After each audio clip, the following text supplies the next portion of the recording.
નમસ્કાર વિદ્યાર્થી મિત્રો, welcome to the learning link. તો આજે આપણે લઈ આવ્યા છીએ ભાગ 1 આંકડાશાસ્ત્રનો ચોથું ચેપ્ટર સામાયિક શ્રેણી. તો ચલો સામાયિક શ્રેણીની થિયરી એક શોર્ટમાં માત્ર 10 મિનિટના વિડીયોમાં જોઈ લઈએ. માત્ર આટલું જ કરજો. ચલો શરૂઆત કરીએ સૌથી પહેલી વ્યાખ્યાથી.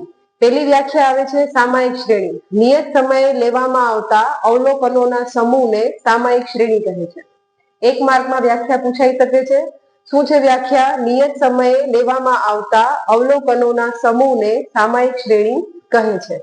સામાયિક શ્રેણીના બે પ્રકાર હોય છે, સતત સામાયિક શ્રેણી અને અસતત સામાયિક શ્રેણી. એક માર્કનો પ્રશ્ન પૂછી શકે. સામાયિક શ્રેણીના બે ચલ હોય છે, એક છે નિરપેક્ષ ચલ ટી અને બીજું છે સાપેક્ષ ચલ વાય. એક માર્કમાં આવી શકે છે. નેક્સ્ટ આવે છે એના ઘટકો. સામાયિક શ્રેણીના 4 ઘટકો છે: દીર્ઘકાલીન ઘટક, મોસમી ઘટક, ચક્રીય ઘટક અને યાદચ્છિક ઘટક. આના ઉપરથી ઘણા બધા એક માર્કના પ્રશ્ન અને એમસીક્યુઝ પૂછાઈ શકે છે. જેમ કે દીર્ઘકાલીન ઘટકમાંથી પૂછાતા પ્રશ્ન કયા? સૌથી પહેલો પ્રશ્ન, એનું બીજું નામ છે વલણ. એને સંકેતમાં દર્શાવવામાં આવે છે ટીટી વડે. હવે દીર્ઘકાલીન ઘટકના ઉદાહરણો પૂછે કે વધતા વલણ અને ઘટતા વલણના ઉદાહરણો આપો.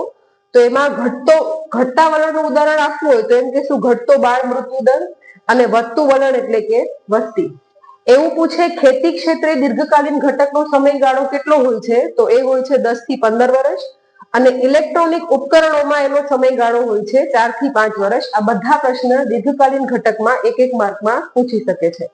નેક્સ્ટ પોઈન્ટ આવે છે મોસમી ઘટક. મોસમી ઘટકને સંકેતમાં કેમ દર્શાવાય છે? એસટી વડે.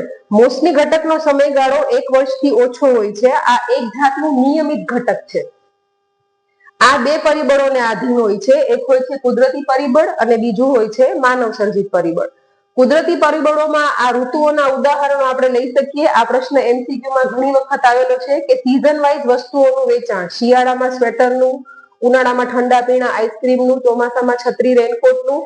આ બધા ઉદાહરણો કુદરતી પરિબળના છે. પણ એક માર્કના એમસીક્યુમાં ઘણી વખત આવેલો પ્રશ્ન કે વેકેશનના સમયે પ્રવાસના સ્થળોએ વધતી પર્યટકોની સંખ્યા એ માનવ સર્જિત મોસમી ઘટક છે.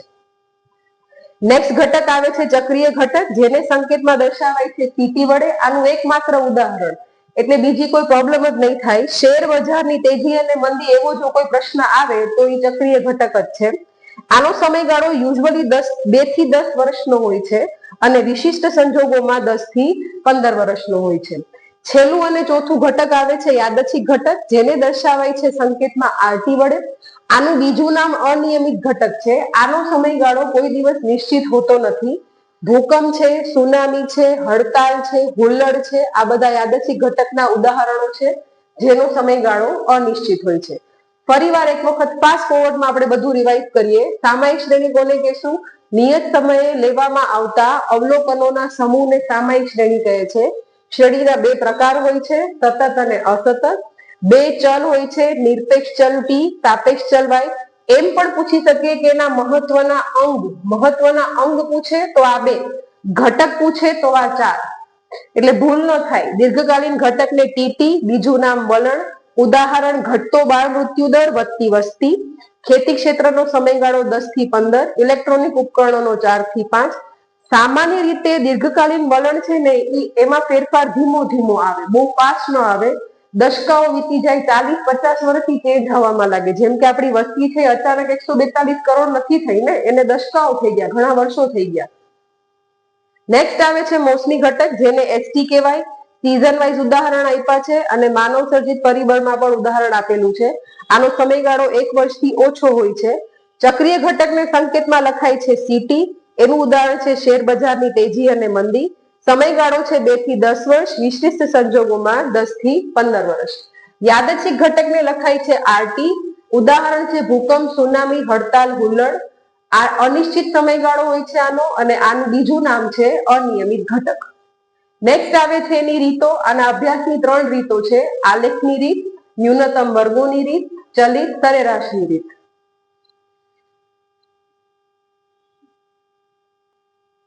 આલેખની રીતમાં એક માર્ક એનો દોષ પૂછી શકે છે. આમાં આલેખમાં કેવું હોય કે આપણને ખબર છે આલેખની રીતમાં એક્સ અક્ષ ઉપર ચલ ટી ની કિંમતો, વાય અક્ષ ઉપર ચલ વાય ની કિંમતો મૂકી બિંદુઓનું આલેખન કરો. આ બિંદુઓને જોડતી રેખા એટલે મૂળ શ્રેણી. હવે એની નજીકથી પસાર થતો અંદાજિત વક્ર એટલે વલણ. હવે ઈ અંદાજિત વક્ર છે ને બધા લોકો જુદા જુદા દોરે, જુદી જુદી વ્યક્તિ જુદા જુદા વક્ર દોરે છે, એટલે તમારા આલેખમાં એકરૂપતા ન જળવાય. આ પદ્ધતિ ગાણિતિક નથી અને અનુમાનો મેળવવા માટે ઉપયોગી નથી. આલેખની રીત આખી પૂછાતી નથી, પણ કદાચ એના દોષ પૂછાઈ શકે. નેક્સ્ટ કે છે ન્યૂનતમ વર્ગોની રીત. આમાંથી 1 માર્કનો પ્રશ્ન પૂછાય છે કે લાંબા ગાળાની વધઘટોની અસરોને દૂર કરવા માટે ન્યૂનતમ વર્ગોની રીત ઉપયોગી છે.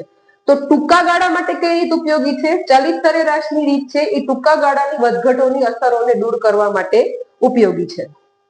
ચલો ફરીવાર આલેખની રીતની દોષ જોયું આપણે. ન્યૂનતમ વર્ગોની રીતનો ઉપયોગ થાય છે લાંબા ગાળાની વધઘટોની અસરોને દૂર કરવા, અને ચલિત સરેરાશની રીતનો ઉપયોગ થાય છે ટૂંકા ગાળાની વધઘટોની અસરોને દૂર કરવા. યોગનીય મોડેલ મોસ્ટ આઈએમપી પ્રશ્ન. યોગનીય મોડેલ, સામાયિક શ્રેણીનું યોગનીય મોડેલ જણાવો. yt બરાબર tt plus ht plus tt plus rt. હવે જુઓ છોકરાઓ, આની ઉપરથી તમને st નું મોડેલ બનાવવાનું કે તો તમારે શું કરવાનું છે? st ને અહીંયા રાખી બાકીના 3 ઘટકોને પેલી બાજુ શિફ્ટ કરી દેવાનું. આ બધા આ બાજુ પ્લસ છે, પેલી બાજુ જાય તો માઇનસ થઈ જાય. તો મોડેલ કેમ લખાશે? માની લો કે આપણે st નું મોડેલ લખવું છે, તો st ને રાખી yt માંથી બાકીના બીજા બધા ઘટકોને આપણે માઇનસ કરી દઈશું. બાકીના બીજા એટલે કયા? tt છે, ct છે અને rt છે. તો આ છે ને tt, ct અને rt, આ ત્રણેયનો સરવાળો આપણે બાદ કરશું ને તો આપણને કયું ઘટક મળી જશે? મોસ્ટની ઘટક મળી જશે. બરાબર, મોસ્ટ આઈએમપી ક્વેશ્ચન છે, આને ધ્યાન આપજો.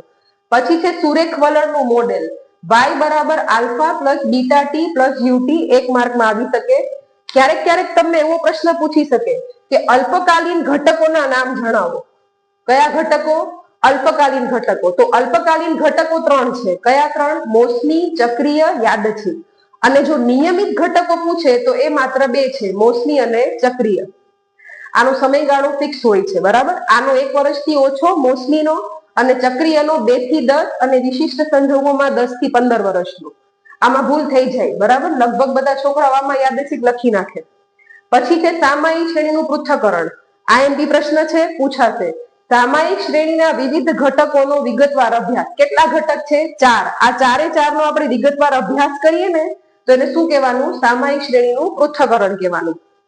અને પૂર્વાનુમાન. પૂર્વાનુમાન આપણને ખબર જ છે કે આપણે ચલ t ની કિંમતો મૂકી અને y ની અનુમાન મેળવીએ, y ની જુદી જુદી કિંમતો મેળવીએ તો એને પૂર્વાનુમાન કહેવાય. એને વ્યાખ્યા સ્વરૂપમાં કેમ લખાય? ભૂતકાળની માહિતીના આધારે ભવિષ્યના સમય માટેનું અનુમાન એટલે પૂર્વાનુમાન. હવે આમાં હજી એક પ્રશ્ન છે, સામાયિક શ્રેણીનું મહત્વ. સામાયિક શ્રેણીનું મહત્વ પૂછાવાના ચાન્સીસ ઓછા છે, પણ છતાંય આપણે જોઈ લઈએ.